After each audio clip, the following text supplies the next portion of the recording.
এটা বাস্তব না রে, চাপাই গেছে কাপড় শেষ রাগিসা শেষ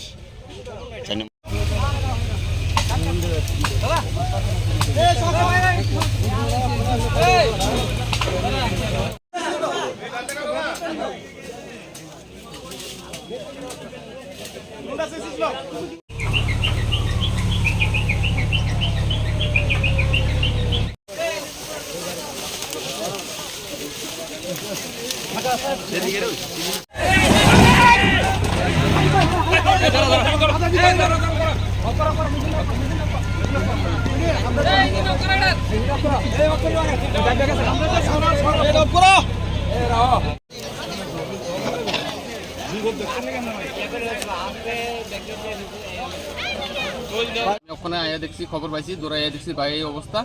অনেক তোমরা দ্বারা সবাই জোগাড় ডেড বডি একটু বার করার। কোন সময় ঘটনাটা? কোন সময়টা আমি শিওর করতে পারিনি। আমি হঠাৎ করে আধা ঘন্টা হচ্ছে খবরটা পাইছি, দৌড়ে আইছি। কোন জায়গায় এসে ঘটনা? কোন জায়গাটা হয়েছে আমরা নির্মলনগর বাইপাসটা উঠতে নেপাল পাবেন নিচে জলটিঙ্গির উল্টা সাইডে। কতজন আসলো গাড়ির মধ্যে? গাড়ির মধ্যে আসলো তারা কইতে পারেন স্টাফ থাকে 3 জন জানা মতো, ড্রাইভার একজন 4 জন। নাম কি ড্রাইভার? রাকেশ দেবনাথ। এখন অব্দি কি বাইক করতে পারছেন না? না না, এখন অব্দি ওখানে গাড়ির নিচে আছে। মানে ডেড বডি বার করানোর কোনো যোগাযোগ নাই।